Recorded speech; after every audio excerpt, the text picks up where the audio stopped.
The cold void of space stretched endlessly, silent and unforgiving. A lone figure drifted through the wreckage of a shattered battleship, his body limp, his suit barely holding together. The last thing he remembered was the explosion, the sudden violent burst that had ripped through his squad, sending him spiraling into the abyss. His comms were dead. His oxygen was running out. And as far as the galaxy was concerned, he was already gone. But he wasn't. He'd been left behind, abandoned in the aftermath of a battle no one had expected to lose. The enemy had come in waves, relentless, overwhelming. His unit had fought to the last breath, but in the end, the ship had been lost, the survivors scattered or executed. No one had come back for him. No one had even checked. And yet, against all odds, he was still alive. A faint beeping echoed inside his helmet, his suit's emergency systems struggling to keep him breathing. He reached for his side, feeling the jagged tear in his armor where shrapnel had nearly gutted him. The pain was distant now, dulled by the creeping cold of space. His fingers brushed against something else, something smooth and metallic, pulsing faintly beneath his ruined gear. He didn't remember picking it up. He didn't even know what it was. Then, the beacon activated. A silent signal pulsed outward, rippling through the void. His suit registered it immediately, flashing warnings across his visor. It wasn't human. It wasn't friendly. And worst of all, it wasn't alone. Far beyond the wreckage, something shifted. A distant shadow stirred against the backdrop of the stars. The signal had been received, and they were coming. He forced his body to move, gritting his teeth as he engaged the last thrusters in his suit. The wreckage offered no cover, no way to hide, but he had to find something, anything, before whoever had answered that signal arrived. He pushed off a broken hull fragment, his breath ragged, his vision blurring. Every second counted now. Then, the first ship appeared. It wasn't human. Sleek, angular, and blacker than the void itself, it cut through space like a blade. More followed, slipping out of the darkness, their engines burning with an eerie violet glow. They were scanning, searching. He knew, instinctively, that they weren't here to rescue him. They were here for whatever was in his hands. Panic surged through him, pushing aside the exhaustion. He didn't understand what was happening, but he knew one thing: he had to run. He had to survive. Because now, the whole galaxy was about to start hunting him. The first ship drifted closer, its dark hull reflecting the distant starlight. He could see no markings, no insignia, just a sleek, predatory shape cutting through the wreckage with silent precision. It wasn't scanning for survivors. It was looking for something specific, and he had a feeling that whatever he was holding in his hands was the reason they were here. His suit's thrusters sputtered as he forced himself deeper into the wreckage, using the shattered remains of his battleship for cover. His breath came in short, sharp gasps. The oxygen warning blinked red in the corner of his visor, but he ignored it. Survival first, everything else could wait.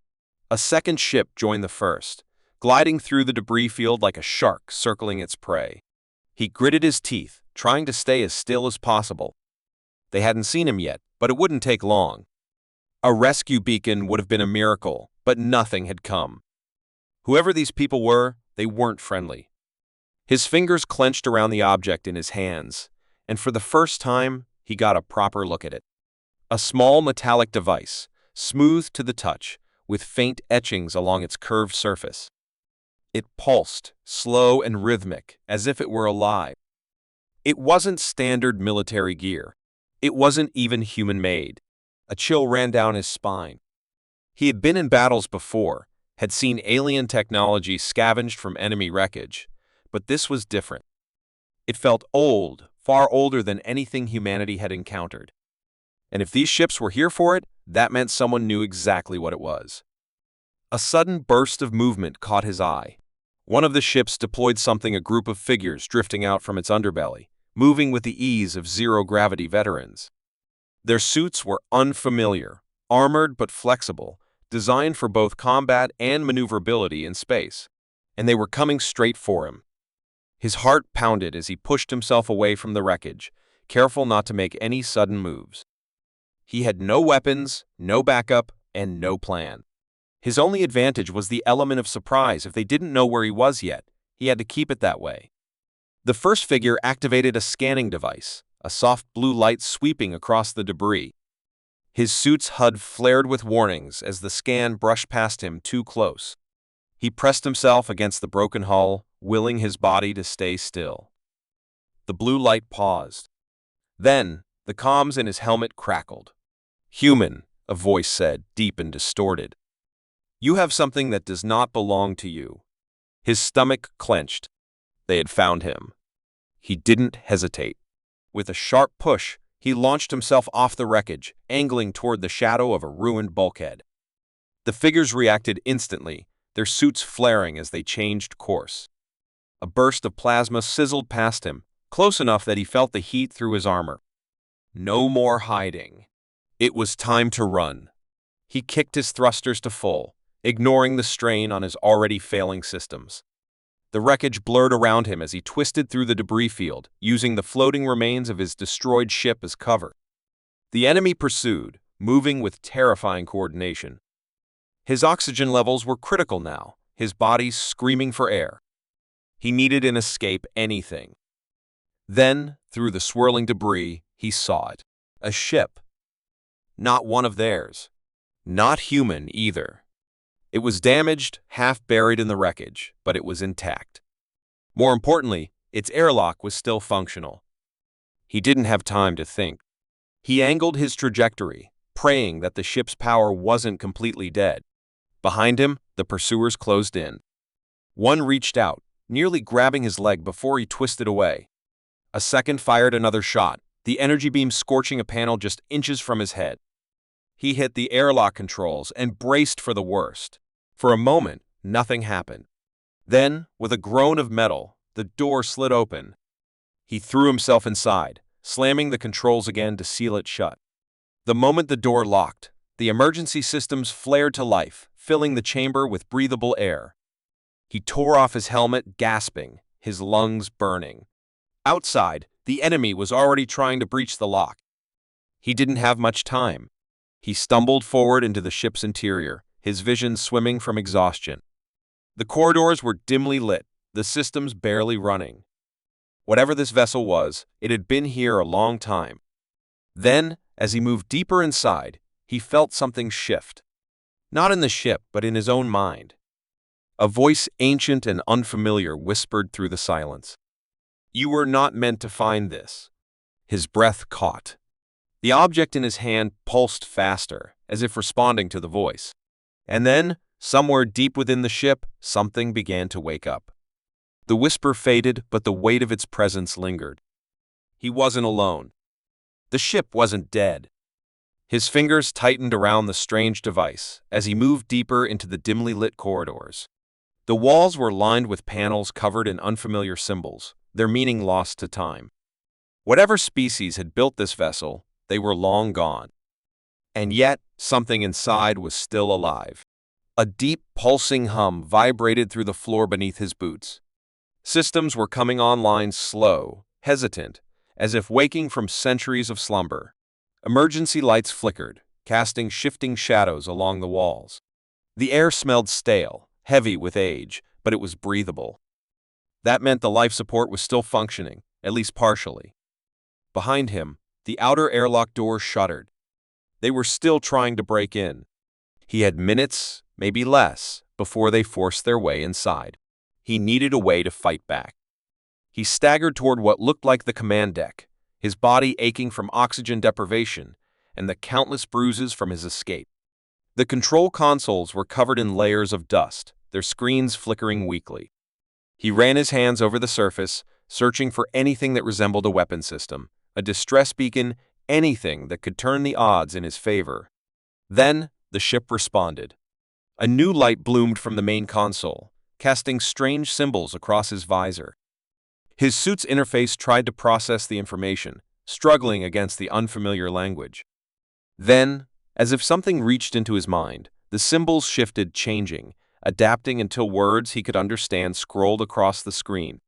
PRIMARYSYSTEMSREBOOTING. IDENTIFYINGNAWUSER. He didn't have time to think about how or why the ship had adapted to him. He focused on what mattered. Defense systems, he rasped. Weapons. Anything. The ship hesitated, as if considering. Then, another message appeared. THRE a TDET ECTED. INIT IAT INGCOU ENTER MEASURES. Outside, a sudden pulse of energy rippled through the wreckage. He felt it before he saw it, an invisible shockwave that sent debris tumbling in all directions. A warning siren blared through his suit's comms, followed by garbled shouts from his pursuers. Then, the sound of something tearing. He forced himself to the viewport, just in time to see one of the enemy ships splitting apart, its hull crushed inward as if gripped by an unseen force.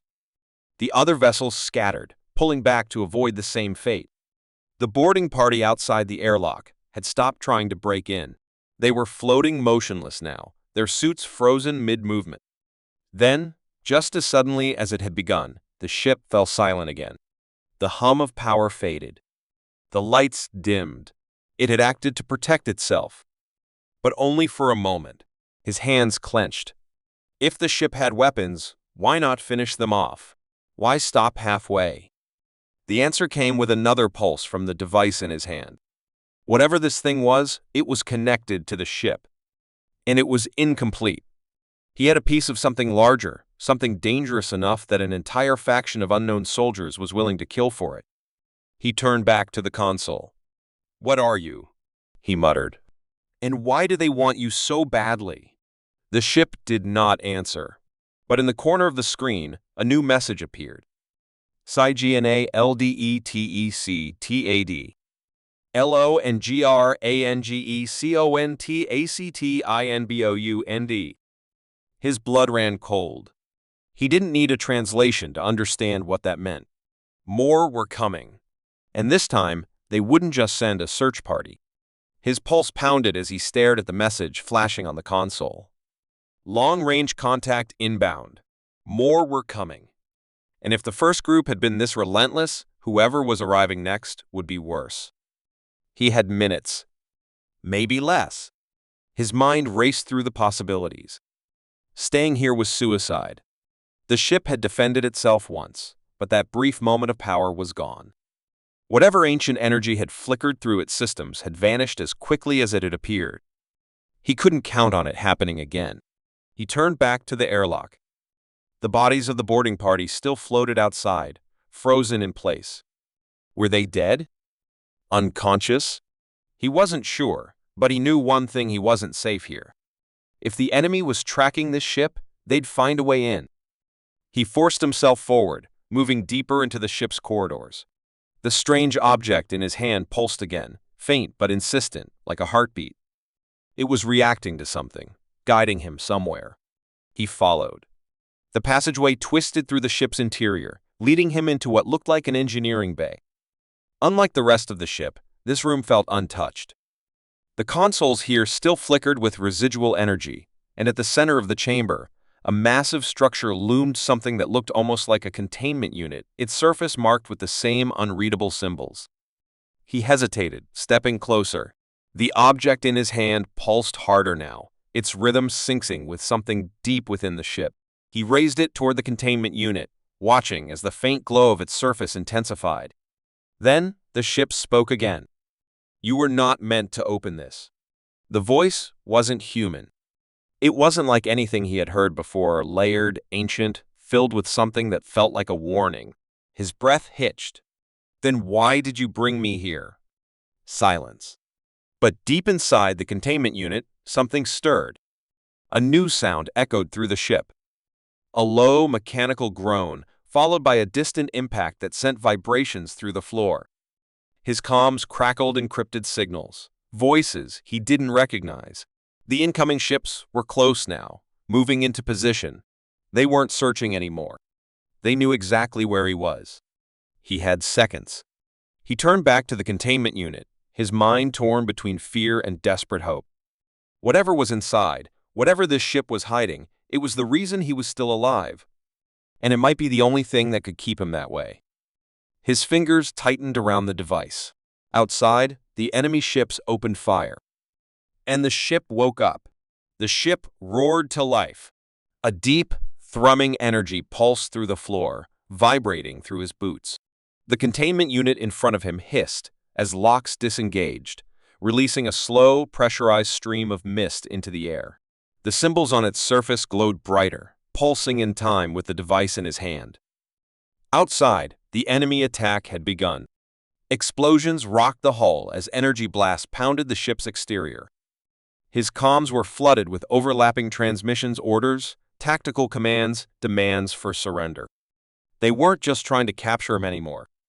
They were trying to destroy the ship. Then the second shockwave hit. It wasn't from their weapons. This came from the ship itself. A surge of energy burst outward in every direction, an invisible force that sent enemy fighters spiraling out of control. The incoming fire stopped. For a split second, the battlefield outside fell silent, the ships frozen in place as if caught in the grip of something unseen. And then something moved inside the containment unit. A shadow shifted behind the mist. He stepped back instinctively, his breath catching in his throat. The ship had warned him not to open it. But it had also led him here. Had it been guiding him to safety? Or leading him straight into something worse? The mist cleared just enough for him to see what was inside. A figure. Not human. Not entirely machine. Something in between. It stepped forward, slow and deliberate, its movements unnervingly precise. Its form was humanoid but elongated, armored in a strange, iridescent material that shimmered in the dim light. Its eyes, or what passed for them, glowed with the same energy now coursing through the ship. And then it spoke. "You are the last." The cycle begins again. His stomach twisted. The last? The cycle? He didn't understand. Before he could react, the ship shuddered violently as something massive pulled into range outside. His visor flared with incoming data. One of the enemy warships had moved directly overhead, blocking out the distant stars. They weren't retreating. They'd been waiting for this. A transmission cut through the static, a cold, metallic voice filled with something almost like amusement. "There you are. We've been looking for you." His blood turned to ice. They weren't talking to him. They were talking to whatever he had just released. And it was smiling. The thing inside the containment unit stepped forward, its glowing eyes locking onto the massive warship outside. The pulse of energy running through the ship seemed to intensify, syncing with the strange figure's presence. He could feel it in his bones. Something ancient, something powerful had just woken up. Outside, the enemy forces weren't firing anymore. They were waiting. Whatever they had been searching for, they had found it. And they weren't afraid. But they should have been. The figure tilted its head slightly, as if listening to something beyond human perception. Then, without a word, it raised one hand. The air around it shimmered, and the warship outside began to break apart. Not from weapons fire. Not from an explosion. It was as if unseen hands were peeling it apart piece by piece, its armored hull twisting and shredding in complete silence. The enemy fighters tried to break away, but something held them in place, trapping them in a gravitational force too strong to escape. The comms exploded with panicked voices. Orders, screams, desperate attempts to flee. None of it mattered. One by one, the ships were torn apart, their remains vanishing into the void. He stood frozen, watching it unfold. He had been fighting to survive, running from these people, thinking they were the greatest threat in the galaxy. But they weren't. This was... The figure finally turned to face him. Its expression was unreadable, but there was something unsettling in the way it observed him, like it was studying a variable in a long-dead equation. "You were never the target," it said. "You were the key." His grip tightened around the device in his hand. It had been guiding him, pushing him toward this moment, but he had never questioned why. The last of the enemy fleet crumbled into nothing. Silence returned to the void. And then, for the first time, he realized what true terror felt like. The ship wasn't a weapon. It was a prison. And he had just unlocked the door. The silence that followed was heavier than anything he had ever experienced. The void outside, once filled with the chaos of battle, was now still. The enemy fleet was gone, erased as if they had never existed. And the figure standing before him, the one he had unknowingly released, was watching him with the same unreadable expression. His fingers tightened around the device. His mind raced through every possible escape, every way this could still end without him being the next to disappear. But deep down, he knew the truth. There was no running from this. Whatever he had just unleashed wasn't something that could be fought. The figure took a slow step forward, the pulsing glow of its eyes flickering. "You don't understand yet, do you?" His throat was dry, but he forced himself to speak. "Understand what?" "You were never meant to survive." The words hit him harder than any physical blow. His breath caught as memories rushed back, his ship being shot down, his body floating in the endless black, left for dead. He had thought he had escaped by sheer luck, by instinct, by refusing to die when everything around him had said he should. But none of that had been chance. It had been designed. "Why?" he whispered. The figure tilted its head. "Because you were the last variable. The final failure of a cycle that has repeated for longer than your kind has existed." His heart pounded. What cycle? A pause. Then, in a voice like the hum of the ship itself, it answered. "The cycle of extinction." A chill ran down his spine. He glanced at the shattered remains of the fleet outside. They hadn't come to kill him. They had come to stop this. They had known what was inside the ship, what had been locked away for so long. And now it was free. He swallowed hard. "Then why am I still here?" The figure regarded him for a long moment. "Because you are an anomaly." A low hum reverberated through the ship, like the deep exhale of something waking from a long slumber. The containment unit behind them flickered, its lights dimming as if its purpose had been fulfilled. Whatever had once held this thing back was no longer functioning, and he had been the one to break it. His mind spun with possibilities, with questions that had no easy answers. He had fought so hard to survive, to escape, only to land in the center of something far bigger than himself. But if he was an anomaly, if he wasn't meant to be here, then maybe, just maybe, he still had a choice. He took a slow step forward, forcing himself to hold the figure's gaze. If this is a cycle, if this has happened before, then that means someone stopped it once. The figure didn't answer. That was all the confirmation he needed. His grip tightened on the device in his hand. It was still pulsing, still connected to whatever energy ran through the ship. It had brought him here, but it hadn't dictated his actions. He had chosen to open the containment unit. And he could choose again. "I'm not letting this happen," he said. The figure's glow brightened, and for the first time, something almost like curiosity flickered across its face. "Then what will you do?"